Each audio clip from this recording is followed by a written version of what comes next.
Dear friends, हम लोग पिछले 3 वीडियो में रीऑर्डरिंग्स ऑफ वर्ड्स को पढ़ रहे हैं।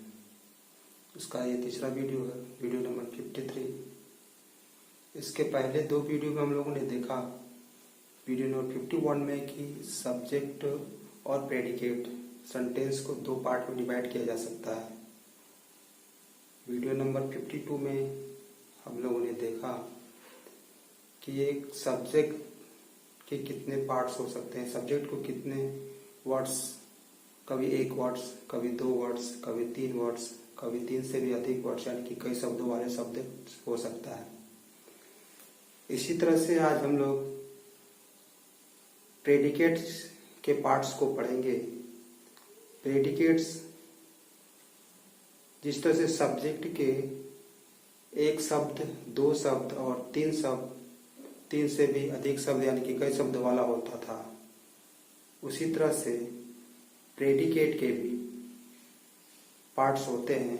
प्रेडिकेट भी कभी 1 शब्द का हो सकता है, कभी 2 शब्द का हो सकता है, कभी 3 शब्द का हो सकता है, कभी 3 से भी अधिक यानी कई शब्द वाला हो सकता है। इसको एक एक करके हम लोग इस वीडियो में देखेंगे। तो आइए देखते हैं। पहला ही, जब प्रेडिकेट 1 शब्द वाला होता है, जब प्रेडिकेट 1 शब्द वाला होता है तो उस अवस्था में वह शब्द एक वर्ब होता है जिसे कहते हैं इंट्रांजिटिव वर्ब।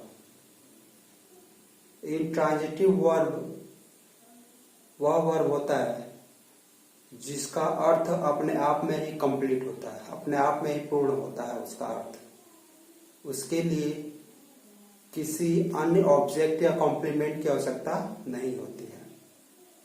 उसे इंट्रांजिटिव वर्ब कहते हैं, यानी कि वह सेंटेंस वहीं पे समाप्त हो जाता है वर्ब के बाद ही। जैसे आप देख रहे हैं एग्जाम्पल में, रामू जंप्स, रामू कूदता है। इसमें प्रेडिकेट का सिर्फ 1 ही शब्द है, ये जंप्स, ये अपने आप में पूर्ण हो जा रहा है। मोहन प्लेज, मोहन खेलता है। मोहन प्लेज, मोहन खेलता है, या प्लेज 1 ही शब्द है, अपने आप में ये सेंटेंस यहाँ पे पूरा हो जा रहा है। सी सिंग्स, वह गाती है। यू रीड, तुम पढ़ते हो। ही जंप्स, वह कूदता है। इस तरह से ऐसे वर्ब जिसका अपने आप में ही अर्थ पूरा हो जाता है, उसके अर्थ को पूरा करने के लिए अन्य किसी ऑब्जेक्ट या ट्रांजिट या कॉम्प्लीमेंट की आवश्यकता नहीं होती है, उसे इंट्रांजिटिव वर्ब कहते हैं। और ऐसे हालात में जब किसी सेंटेंस में प्रेडिकेट सिर्फ 1 शब्द का हो तो वह कोई ना कोई इंट्रांजिटिव वर्ब भी होता है।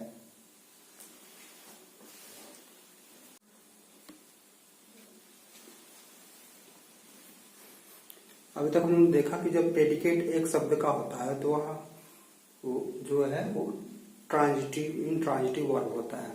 अब हम लोग देखेंगे यहाँ पे जब प्रेडिकेट 2 शब्द वाला होता है तो उस हालात में क्या होता है। जब प्रेडिकेट 2 शब्दों वाला होता है तो उस तरह से स्ट्रक्चर इस तरह से बनता है, transitive verb, object, linking verb और दूसरा कॉम्प्लीमेंट। दोनों स्ट्रक्चर में से कोई एक हो सकता है। इसके पहले हम लोग जब वीडियो 51 पे देख रहे थे, यानी कि जब रीऑर्डरिंग ऑफ वर्ड्स को शुरू किए थे, उसमें हम लोग देखे थे सेंटेंस को जब 2 भाग में डिवाइड किया जाता है, जब उसको प्रेडिकेट और सब्जेक्ट को अलग अलग किया जाता है, तोड़ा जाता है, तो हमेशा कहाँ से टूटता है? वर्ब से। कोई ना कोई वर्ब होगा। प्रेडिकेट का शुरुआत कहाँ से होगी? वर्ब से, किसी न किसी वर्ब से, या वो मेन वर्ब हो या हेल्पिंग वर्ब हो या मॉडल वर्ब हो। तो जब प्रेडिकेट 2 शब्दों का होता है तो भी यहाँ पे क्या एक वर्ब होगा। वह वर्ब कौन सा होगा? Transitive verb. ट्रांजिटिव वर्ब उसे कहते हैं जिसे का अर्थ पूरा करने के लिए उसके साथ किसी अन्य ऑब्जेक्ट की आवश्यकता पड़ती है।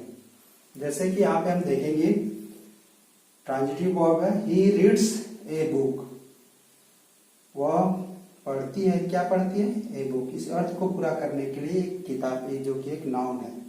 तो ये जो ऑब्जेक्ट आएगा इसके अर्थ को पूरा करने के लिए ऑब्जेक्ट कभी नाउन हो सकता है, प्रोनाउन हो सकता है, इन्फिनेटिव हो सकता है, जेरंड हो सकता है। इन चारों में से कोई एक हो सकता है। हम लोग देखेंगे यहाँ पे एग्जाम्पल में।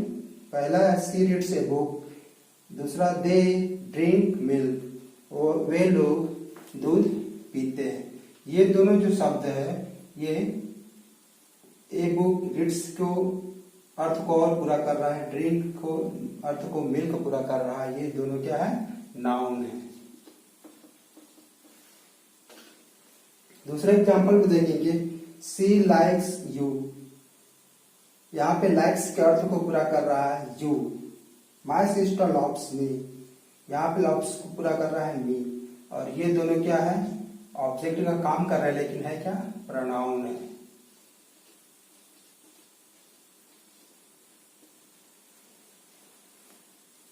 तीसरा नेक्स्ट एग्जाम्पल में है आई वॉन्ट टू स्विम, मैं तैरना चाहता हूं। इसमें वांट को टू स्विम पूरा कर रहा है। ये स्विम के एक वर्ब है, उसके पहले टू लगा, इसलिए ये इन्फिनेटिव है।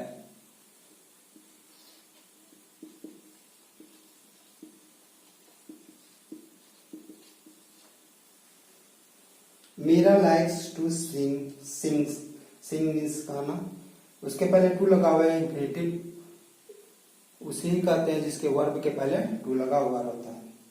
Rita loves singing, I hate smoking, ये दोनों है जिरंड।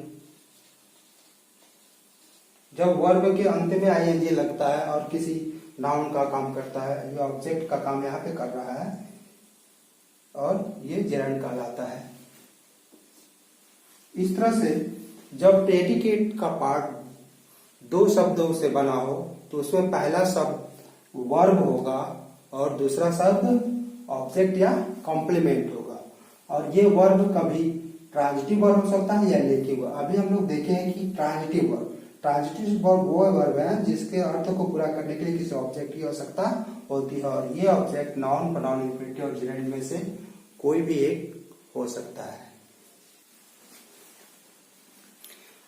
आइए हम लोग देखते हैं इसका दूसरा स्ट्रक्चर किस तरह से होता है। जब प्रेडिकेट दो शब्दों वाला होगा तो उसका दूसरा स्ट्रक्चर इस तरह से, एक लिंकिंग वर्ब और कॉम्प्लीमेंट। एक वर्ब है इज, एम, आर, वाज, वर। ये टू बी जो वर्ब जिसके कहते हैं, इसे लिंकिंग वर्ब कहते हैं जब ये मैन वर्ब की तरह काम करता है। यानी कि जब किसी का हेल्पिंग वर्ब नहीं होता है, इसके बाद कोई वर्ब नहीं होता है, तब यह खुद में एक लिंकिंग वर्ब कहलाता है। यह लिंकिंग वर्ब अपने अर्थ को पूरा करने के लिए अपने बाद एक कॉम्प्लीमेंट की आवश्यकता होती है। यहाँ पे ऑब्जेक्ट नहीं, कॉम्प्लीमेंट लिखेंगे।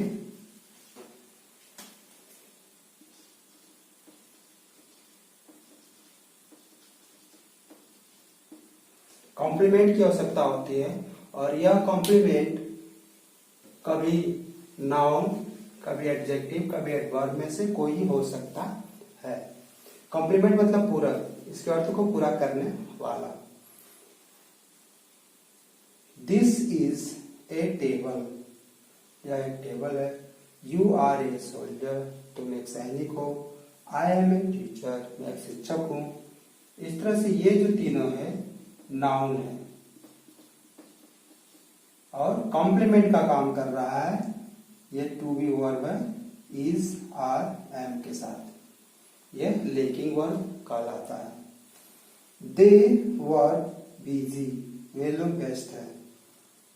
ही इज, व्यस्त है। ही इज सिक, वह बीमार है। यू आर हैप्पी, तुम खुश हो। यहाँ पे देखेंगे बिजी, सिक और हैप्पी क्या है? एडजेक्टिव है, किसी का विशेषता बता रहा है।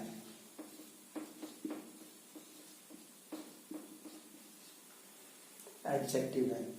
नेक्स्ट 3 एग्जाम्पल देखेंगे। आई एम हेयर, मैं यहाँ हूँ। यू आर देयर, तुम वहां हो। शी वॉज देयर, वो वहां थी। ये हेयर, देयर ये क्या बता रहा है? पूरक का काम ये सब कर रहे हैं, कॉम्प्लीमेंट इंग्लिश में कह के। और ये सब क्या है? एडवर्ब है।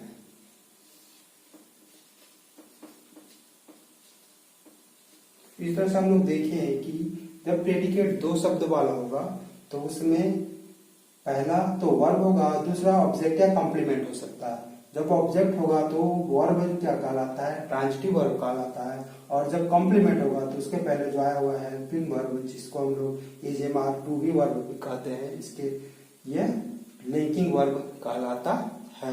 यहाँ पे हेल्पिंग वर्ब नहीं है, हेल्पिंग वर्ब तब कहेंगे इसको जब इसके बाद कोई मेन वर्ब काम आएगा, जब इसके बाद कोई वर्ब लगा रहेगा तो।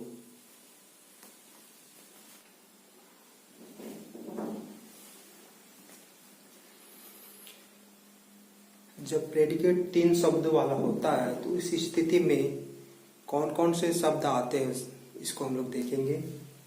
जब प्रेडिकेट तीन शब्द वाले होते हैं तो उसमें इस तरह से तीन स्ट्रक्चर बनते हैं उस वाक्य के। वर्ब, प्रेडिकेट का सिर्फ स्ट्रक्चर ही पता चल रहा है, वर्ब होगा, इनडायरेक्ट ऑब्जेक्ट, उसके बाद डायरेक्ट ऑब्जेक्ट होगा। दूसरा प्रकार हो सकता है वर्ब, डायरेक्ट ऑब्जेक्ट और इनडायरेक्ट ऑब्जेक्ट पीछे चला जाएगा और उसके पहले टू लगता है। तीसरा स्ट्रक्चर हो सकता है वर्ब, ऑब्जेक्ट, कॉम्प्लीमेंट, और ये ऑब्जेक्टिव कॉम्प्लीमेंट होता है जिसमें नाउन, एडजेक्टिव, पास्ट पार्टिसिपल, इनमें से कोई एक शब्द हो सकता है कॉम्प्लीमेंट के रूप में काम करने वाला। हम लोग ये पहला वाला देखेंगे। जब प्रेडिकेट तीन शब्दों वाला होता है तो उसमें पहला शब्द वर्ब और दूसरा इनडायरेक्ट ऑब्जेक्ट होता है। इनडायरेक्ट ऑब्जेक्ट वह ऑब्जेक्ट है जिस सारे लिविंग बीइंग जिसमें प्राण होता है, जीवित प्राणी होते हैं, उन्हें हम लिविंग बीइंग को इनडायरेक्ट ऑब्जेक्ट कहते हैं। वो सारे आएंगे और उसके बाद डायरेक्ट ऑब्जेक्ट आएगा। Direct object non living being जिसमें प्राण नहीं होता है, निर्जीव वस्तु में होते हैं। तो यहाँ पे देखेंगे मोहन गेव मी ए पेन, तो यहाँ पे वर्ब है प्रेडिकेट का पार्ट, उसके बाद एक इनडायरेक्ट ऑब्जेक्ट मी है और उसके बाद डायरेक्ट ऑब्जेक्ट ए पेन है। इस तरह से यदि तीन शब्द प्रेडिकेट के को सही क्रम से लगाना होगा तो हम लोग क्या करेंगे, पहले वर्ब लगाएंगे, उसके बाद इनडायरेक्ट ऑब्जेक्ट, उसके बाद direct object. Next example, you sent him a letter, तुमने उसे एक पत्र भेजा।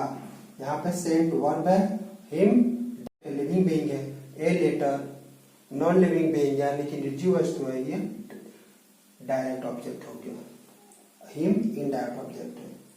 सी bought me a watch, she bought me, buy का वर्ब का दूसरा रूप है bought, उसने मेरे लिए एक घड़ी खरीदी, मुझे एक घड़ी खरीदी।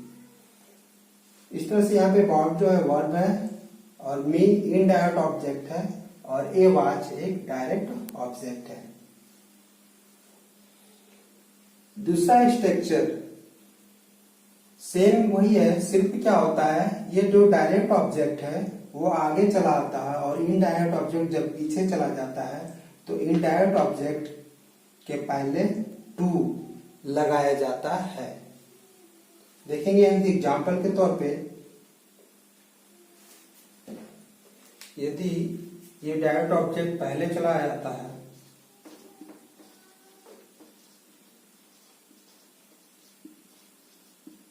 और इनडायरेक्ट ऑब्जेक्ट पीछे चला जाता है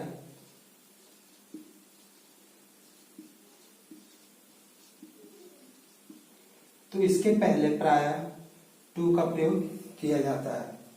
इन्हीं एग्जाम्पल को हम लोग बना रहे हैं।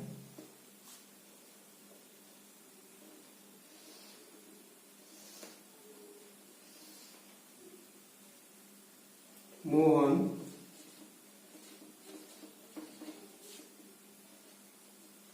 gave ए पेन, ए पेन जो पीछे था डायरेक्ट ऑब्जेक्ट है वो आगे आ गया वर्ब के पास, यहाँ पे मी और इसके पहले लग जाएगा to. Mohan gave a pen to me, Mohan मुझे एक कलम दिया। दूसरा एग्जाम्पल है, U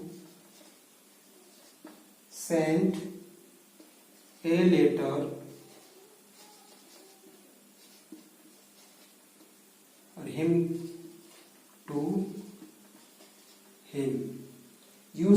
A letter to him, तुमने उसे एक पत्र भेजा।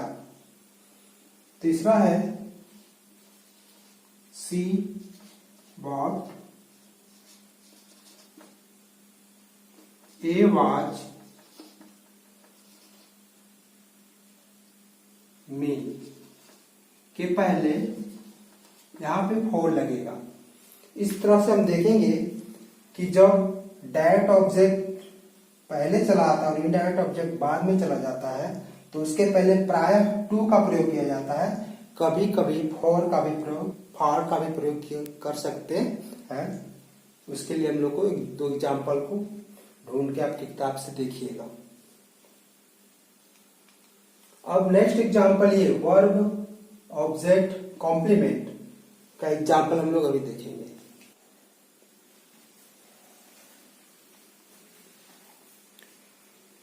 इस तरह से जब प्रेडिकेट तीन शब्दों वाले होते हैं तो इसका तीसरा स्ट्रक्चर का एग्जाम्पल हम लोग अभी यहाँ पे देखेंगे। तीसरा स्ट्रक्चर है सब जो प्रेडिकेट का पार्ट वर्ब होगा, दूसरा शब्द ऑब्जेक्ट होगा, तीसरा पे कॉम्प्लीमेंट होगा। यह कॉम्प्लीमेंट नाउन, एडजेक्टिव और पास्ट पार्टिसिपल इनमें से कोई हो सकता है। जैसे पहला एग्जाम्पल है दे इलेक्टेड मोहन मैनेजर, वे लोग मोहन को मैनेजर नियुक्त किए। तो यहाँ पे इलेक्टेड वर्ब है, मोहन एक ऑब्जेक्ट है और कॉम्प्लीमेंट में मैनेजर यह एक नाउन है। The boy choose Sohan captain, वे लड़के सोहन को अपना कैप्टन चुने। The principal appointed him monitor, principal ने उसे मॉनिटर नियुक्त किया। यहाँ पे कॉम्प्लीमेंट के रूप में मैनेजर, दूसरे वाक्य में कैप्टन, तीसरे में मॉनिटर, ये जो तीनों शब्द है ये नाउन है एक,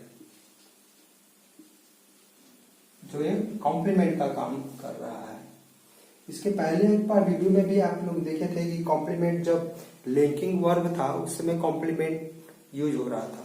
वहां जो कॉम्प्लीमेंट था वह सब्जेक्टिव कॉम्प्लीमेंट था और जिसको कहेंगे ऑब्जेक्टिव कॉम्प्लीमेंट, ऑब्जेक्ट का काम को पूरक कर रहा है। ऑब्जेक्ट का अर्थ को जब पूरा करता है जो शब्द अतिरिक्त कॉम्प्लीमेंट व पूरक ऑब्जेक्टिव कॉम्प्लीमेंट या ऑब्जेक्टिव पूरक कहलाते हैं। नेक्स्ट एग्जाम्पल है Mohan thought it difficult, Mohan इसे मुश्किल समझता है। थॉट इट डिफिकल्ट समझता था। सी कीप्स हर फ्रॉक क्लीन, वह अपने फ्रॉक को साफ रखती है। यहाँ पे डिफिकल्ट एडजेक्टिव है, क्लीन साफ करना है एडजेक्टिव, इसके विशेषता बता रहा है। ये दोनों एडजेक्टिव है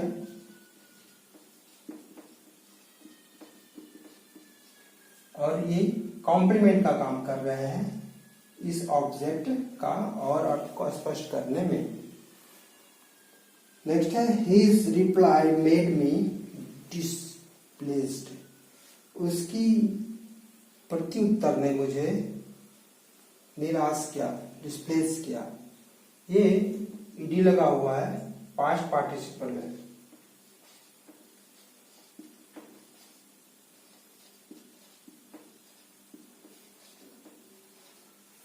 इस तरह से देख दो एग्जाम्पल सिर्फ समझने के लिए लिया गया। आप लोग बुक से लेकर के अन्य सारे एग्जाम्पल को इसको देखिए, बनाइए, ताकि और क्लियर हो जाएगा आपके दिमाग में। इस बात को स्पष्ट होगा यह स्ट्रक्चर किस तरह से बैठ रहा है। और जब प्रेडिकेट में 3 शब्द होंगे तो इसको किस तरह से बैठाना है, किस तरह से क्रमबद्ध करना है।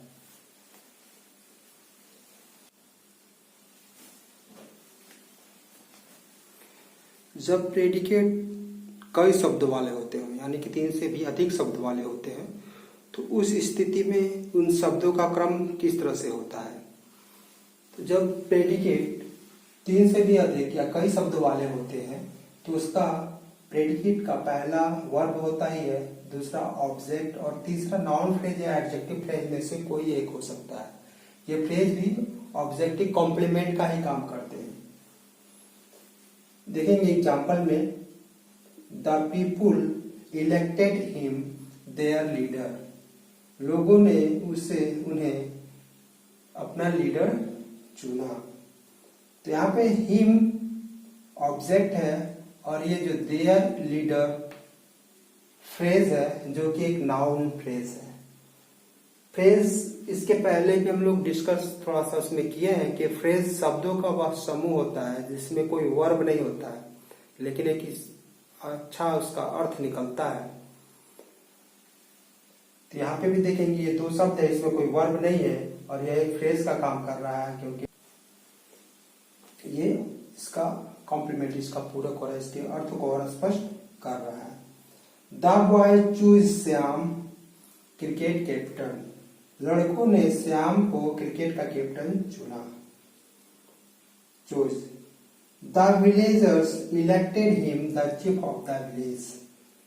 गांव के लोगों ने उसे गांव का प्रमुख चुने। तो यहां से ये तीनों जो है नाउन फ्रेज है। जब नाउन की तरह काम करे, शब्दों का यह समूह है जो फ्रेज है और एक नाउन की तरह काम कर रहा है तो नाउन फ्रेज है क्योंकि इसके अर्थ को स्पष्ट कर रहा है। नेक्स्ट टू एग्जाम्पल में देखेंगे, I think my servant very sincere. मैं समझता हूँ मेरा जो सर्वेंट है बहुत सिंसियर है, बहुत उत्तरदायित्व है। The teacher think Mohan very intelligent. शिक्षक समझते हैं मोहन को वेरी इंटेलिजेंट। तो यहाँ पे देखेंगे वेरी इंटेलिजेंट एक विशेषता बता रहा है, एडजेक्टिव है, दो शब्द मिल करके है और इसका विशेषता बता रहा है मोहन के बारे में कि वो बहुत इंटेलिजेंट है। इस तरह से वेरी सिंसियर है, ये दोनों शब्द जो है वो एडजेक्टिव फ्रेज है।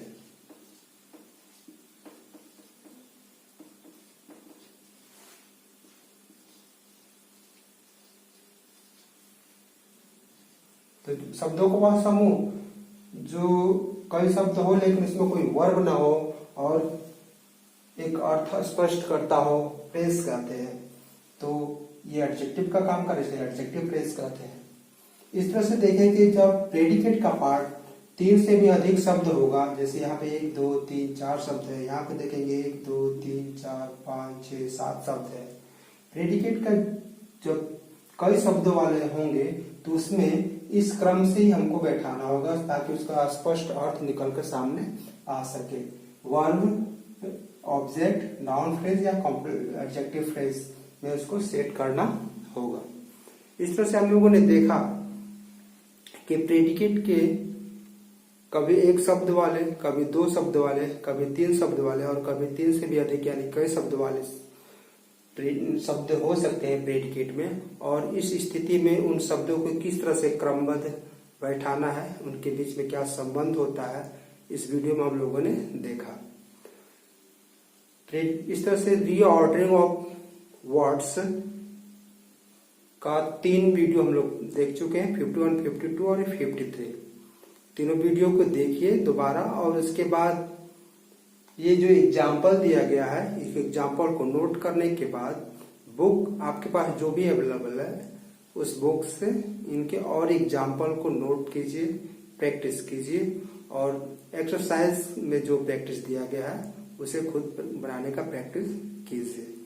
इस तरह से प्रैक्टिस करने के बाद आप बोर्ड एग्जाम में आराम से उसको रीऑर्डर कर पाएंगे जो कि 2 नंबर का प्रश्न आपके लिए आता है।